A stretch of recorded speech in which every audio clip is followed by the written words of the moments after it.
النهاردة عندنا فراخ بلدي وهنعمل احلى اكل مع بعض ان شاء الله.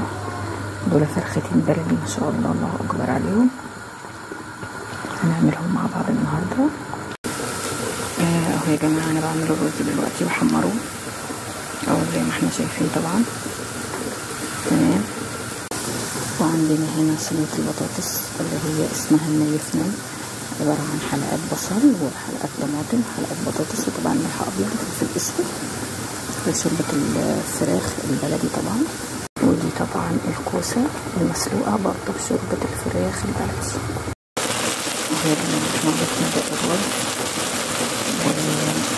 حتى يعني كمية كبيرة كويسة تكفي 6 أفراد أسرة يعني. أنا ضفت رز تاني طبعا والرز خلاص كده قرب يعني يحمر. اهو يا جماعة الرز خلاص كده تمام. هبتدي بقى ايه هسقيه بالشوربة بتاعة الفراخ اهو. شوية كده الصدمة دي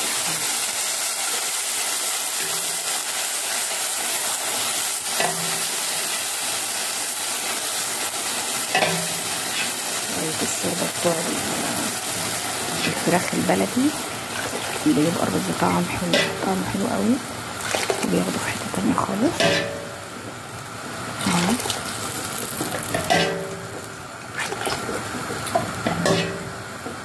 تمام خلاص كده خلصت.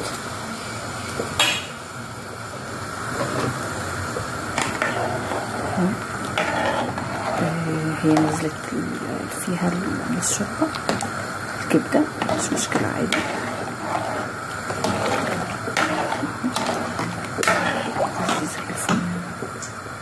حاجة كده جميلة. هغطي عليها طبعا لغاية ما تتشرب، بعد كده هوطي النار عليها. الفراخ اهي يا جماعة احنا خدنا طبعا من الشوربة، عملنا الاكل كله النهاردة. ودي الفراخ المسلوقة هحمرها دلوقتي اهو يا جماعة. زيت غزير طبعا وهنزل الفرخة اهو يا جماعة. حمروا قدامكم اهو، انا قلبتهم وكده تكون الحلقة بتاعتنا خلصت خلاص كده. كمان الاكل بقى كمان كده اهو يا جماعة.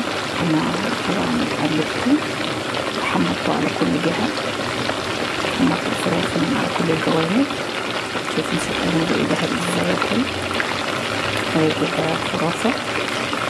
حاجة جميلة يعني. الاكل النهاردة ان شاء الله هيبقى حلو اوي باذن الله ان شاء الله.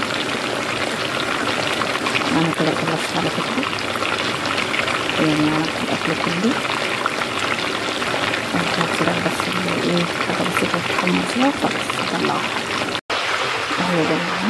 ما شاء الله الرز خلاص كده استوى وطفيت عليه خلاص كده تمام الرز. وفي شكل يا جماعة يعني تحس ان هو لولي كده او الماس عندي خلاص وتمام كده.